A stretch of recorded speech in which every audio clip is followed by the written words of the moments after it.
तो चलिए अब हम आ गए हैं स्क्रीन पर। तो अब हम जानेंगे त्रिभुज कैसे समझें, लिखा हुआ है।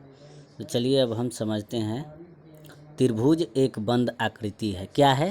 त्रिभुज एक बंद आकृति है जिसमें तीन कोण, तीन भुजाएं और तीन शीर्ष होते हैं।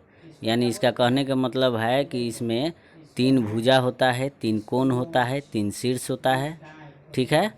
यह ज्यामिति में सबसे बुनियादी आकृतियों में से एक है। ज्यामिति का यह सबसे बुनियादी आकृतियों में से एक है और इसे प्रतीक त्रिभुज का देखिए साइड में दिया गया है प्रतीक चिन्ह, तो वही प्रतीक चिन्ह द्वारा दर्शाया जाता है।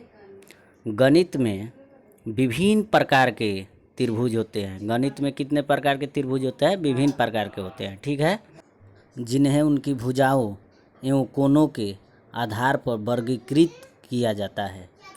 तो चलिए अब हम आगे चलते हैं और आगे की बातों को समझते हैं। ठीक है, तो त्रिभुज को आसानी से समझिए। अब आसानी से कैसे समझेंगे? तो त्रिभुज एक द्विआयामी आकृति है। त्रिभुज क्या है? त्रिभुज एक द्विआयामी आकृति है जिसमें तीन भुजाएं, तीन कोण और तीन शीर्ष होते हैं। वे बिंदु जहां भुजाएं जुड़ती है। ठीक है, तो शीर्ष जहां भुजा जुड़ती है वो शीर्ष है। ठीक है, और साइड में देखिए आकृति में अच्छी तरह से भुजा और कोणों के बारे में बताया गया है। तीनों कोण के एरो से दर्शाया गया है और भुजा साइड साइड में देखा है और शीर्ष कोण कोण में है। ठीक है, तो इसको अच्छी तरह से आकृति के अनुसार हम फिगर में आपको बता दिए हैं। तो इससे आप देख करके अच्छी से आप लोग इसे समझें, कोण और भुजा और शीर्ष के बारे में। ठीक है, तो आप लोग शीर्षों के कोणों को और भुजा को अच्छी तरह से समझे। एरो वाला कोण है और ये शीर्ष है, भुजा है।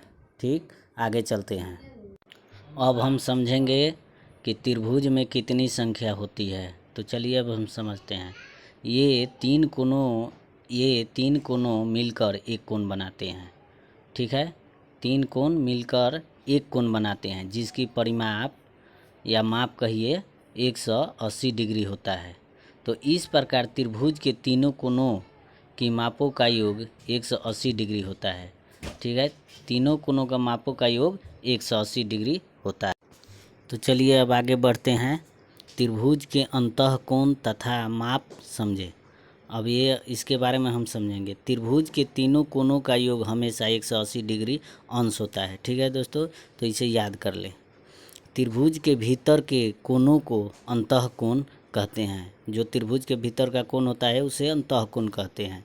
ठीक है, इसके तीन अंतःकोण का योगफल 180 डिग्री अंश होता है। ठीक भाई, तीनों कोणों का तीनों अंतःकोण है और तीनों कोणों का योगफल 180 डिग्री होता है। ठीक है, तो आप इसके बारे में आप समझ गए। तो आगे फिर अभी बताएंगे, तब तक ले एक सब्सक्राइब कर दीजिए, एक लाइक कर दीजिए। अब चलिए आगे फिर बढ़ते हैं। त्रिभुज के परिमाप का सूत्र समझते हैं।